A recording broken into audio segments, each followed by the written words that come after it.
Welcome to our channel.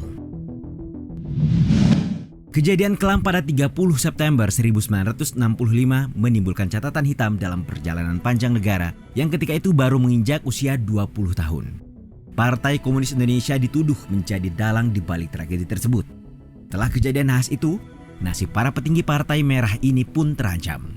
Beberapa dari mereka harus meregang nyawa ditembus peluru dan ada pula yang tidak diketahui kuburannya. Demi menjawab rasa penasaran itu, berikut data fakta akan menyajikan kisah 5 tokoh komunis Indonesia yang hidupnya berakhir tragis.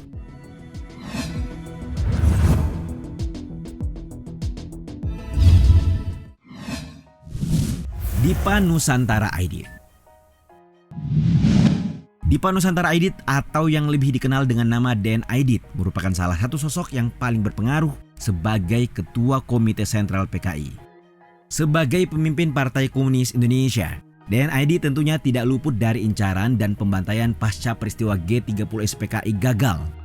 Melansir laman sindonews.com, setelah melakukan pemberontakan dengan membunuh para jenderal, Aidit langsung melarikan diri dan sempat bersembunyi di beberapa tempat. Namun nahas, dia berhasil dibekuk di daerah stasiun Solo Balapan. Saat itu Aidit bersembunyi dalam sebuah ruangan yang ditutupi lemari.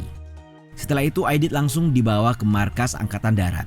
Di sana Aidit sempat meminta agar dipertemukan dengan Soekarno untuk membuat pengakuan G30S.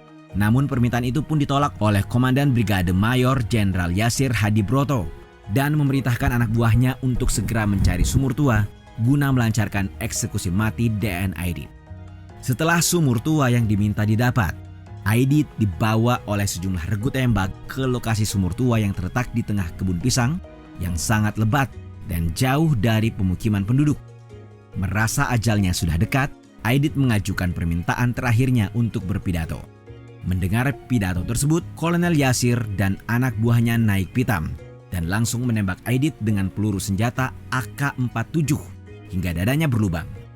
Ia pun jatuh tersungkur, berlumuran darah masuk ke dalam sumur. Di atas jenazahnya, para tentara menindihnya dengan sejumlah batang pisang, kayu-kayu, kering, dan tanah, lalu membakarnya. Hal ini dilakukan untuk menghilangkan jejak Aidit.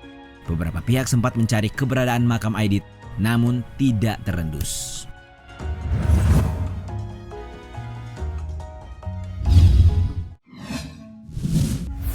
Musso. Musso merupakan tokoh pemberontakan PKI Madiun pada 18 September 1948.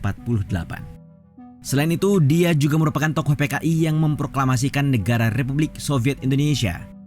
Namun, Republik Soviet Indonesia rupanya tidak berumur panjang karena ditumpas oleh pasukan TNI yang dikomandoi oleh Kolonel Sungkono. Setelah peristiwa tersebut, Musso pun melarikan diri karena merasa telah diincar oleh pasukan TNI untuk mendapat hukuman. Mengutip laporan Okeson.com, keberadaan Musso berhasil terendus pada 31 Oktober 1948 di Desa Balong setelah menyamar jadi rakyat biasa. Saat itu Musso yang segera ingin melarikan diri sejauh-jauhnya diberhentikan oleh petugas yang curiga terhadap penampilannya. Ketika barang bawaannya diperiksa, Musso merampas pistol penjaga untuk menembak si pemeriksa. Kemudian kabur menggunakan dokar yang telah Musso rebut dari masyarakat sekitar. Pasukan TNI yang melihat langsung mengejar Musso, namun gagal. Musso kemudian kembali berhasil melarikan diri ke sebuah desa bernama Semanding, Jawa Timur. Tidak lama, pasukan TNI yang dipimpin oleh Kapten Sumadi datang dan ikut mengejar Musso. Musso tetap tidak menyerah. Ia bahkan sampai masuk bersembunyi ke kamar mandi warga. Setelah Musso dikepung, ia kemudian diminta untuk menyerah dan menyerahkan diri. Tapi karena tak juga ada tanda-tanda tentang gembong PKI itu mau menyerah, tentara pengejar pun jengkel dan menembak kamar mandi secara brutal. Setelah tembakan reda, Musso didapati telah bersimbah darah. Setelah itu pasukan Kapten Sumadi membawa mayat Musso ke alun-alun Ponorogo. Di sana mayat Musso sempat dipertontonkan untuk kemudian dibakar dan abunya dibiarkan berserakan di alun-alun.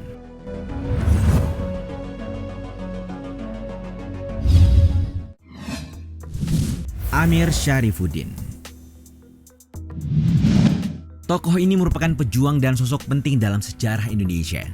Namanya bahkan bersanding dengan tokoh-tokoh hebat Indonesia seperti Soekarno dan Sultan Syahrir sebelum Prahara 1948 di Madiun yang membuatnya terpinggirkan. Namun, karena Amir memilih simpang kiri, petualangan politik akhirnya membawa Amir Syarifuddin ke lubang penderitaan. Seperti yang dilansir dari laman merdeka.com, pada saat itu Amir Syarifuddin hampir menjadi negosiator utama Republik Indonesia.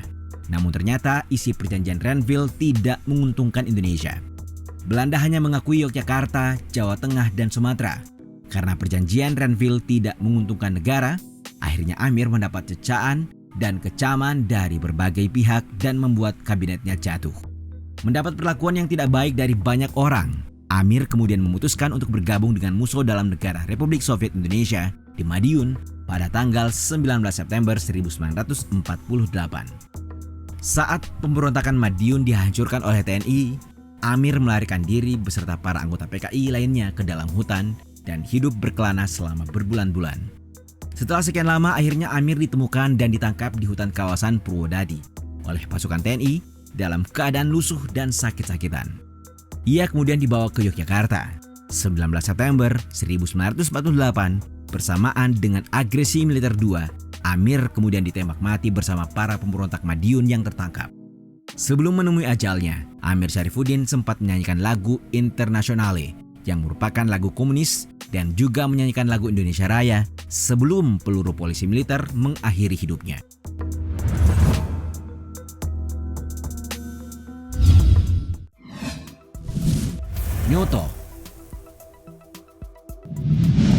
Nyoto merupakan wakil ketua 2 Komite Sentral PKI. Selain itu, Nyoto juga rupanya kesayangan Soekarno. Bahkan sahabatnya Aidit menganggap Nyoto lebih Soekarnois daripada komunis. Namun Nyoto juga adalah salah satu tokoh PKI yang hidupnya berakhir tragis. Melansir laman berdikarionline.com, Nyoto juga pernah menjadi Menteri Kabinet Vikora, mewakili PKI. Dia seorang yang berbakat di bidang seni dan politikus yang cerdas. Tidak heran jika dia menjadi salah satu orang yang dipercaya Soekarno untuk menulis pidato kenegaraan yang akan dibacakan oleh Soekarno sendiri. Menjelang tahun 1965, isu berembus. Nyoto diisukan berselingkuh dengan seorang perempuan Rusia. Kabar ini akhirnya sampai di telinga Aidit dan memutuskan akan memecat Nyoto. Menjelang G30S, Nyoto sudah tidak lagi diajak rapat oleh pemimpin tertinggi PKI. Kematian terhadap Nyoto pun menjadi simpang siur. Dikabarkan bahwa tanggal 16 Desember 1965, Nyoto pulang dari mengikuti sidang kabinet di Istana Negara. Di sekitar Kemang, mobilnya dicegat oleh sekelompok anggota TNI. Nyoto dipukuli dan dibawa pergi oleh tentara. Kabar lain mengatakan bahwa Nyoto langsung ditembak mati di tempat ia dicegat. Lebih tragisnya lagi, hingga kini jasad serta makam Nyoto tidak diketahui.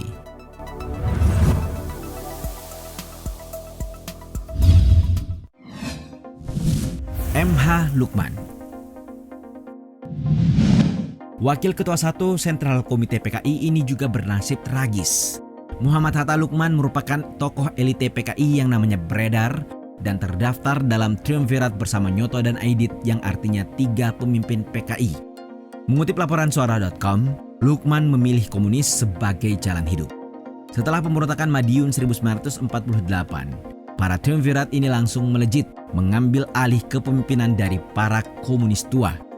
Pada pemerintahan, Lukman sempat menjabat sebagai Wakil Ketua DPR GR. Tidak banyak data dan informasi tentang kematian Lukman.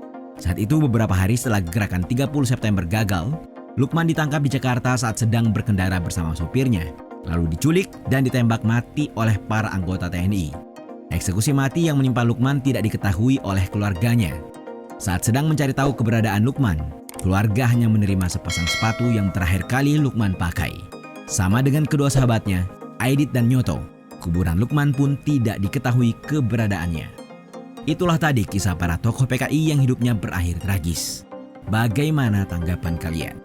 Apakah kalian merasa ada ketidakadilan dalam proses eksekusi mereka? Atau kalian merasa bahwa mereka pantas mendapat hukuman seperti itu? Jawab di kolom komentar.